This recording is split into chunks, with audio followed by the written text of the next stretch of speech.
సత్తుపల్లి పట్టణంలో తెలంగాణ ముస్లిం రెసిడెన్షియల్ గురుకుల పాఠశాలలో రాష్ట్ర కాంగ్రెస్ నాయకులు డాక్టర్ మట్టా దయానంద్ తనిఖీ చేశారు. ముస్లిం మైనార్టీ రెసిడెన్షియల్ గురుకుల పాఠశాలలో చిన్నారులను కలుసుకుని విద్య, ఆరోగ్యం మరియు రోజువారీ ఆహారం విధానం గురించి అడిగి తెలుసుకున్నారు. ఇదే సమయంలో విద్యార్థులు తమకు అందిస్తున్న ఆహారం నాణ్యత లోపించిందని తెలపడంతో స్వయంగా మధ్యాహ్న భోజనాన్ని పరిశీలించారు. చిన్నారుల కోసం రెడీగా ఉంచిన భోజనాన్ని పరిశీలించగా విద్యార్థులకు అందించాల్సిన ఆహారంలో నాసి రకమైన పదార్థాలను వాడుతున్నారని వెంటనే హాస్టల్ కాంట్రాక్టర్ మరియు వార్డెన్ ను మందలించారు. కాంట్రాక్టర్ నిర్లక్ష్య వైఖరిపై మండిపడ్డారు. తెలంగాణ రాష్ట్రంలో కాంగ్రెస్ ప్రభుత్వం రేవంత్ రెడ్డి వందల కోట్లు ఖర్చు పెడుతుంటే కాంట్రాక్టర్లు హాస్టల్ పిల్లలకు నాణ్యమైన ఆహారం అందించకుండా బాధ పెడుతున్నారని, తమ వైఖరి మార్చుకోవాలని సూచించారు.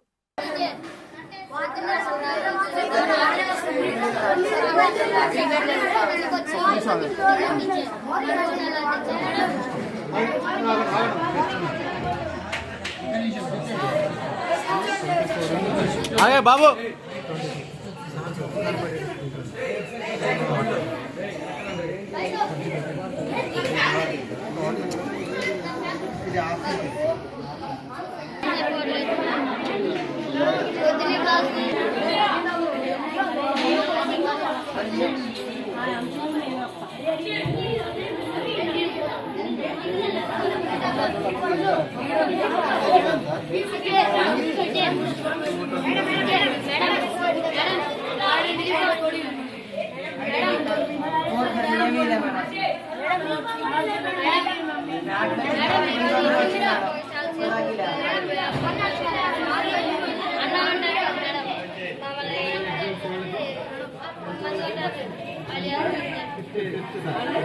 Hey,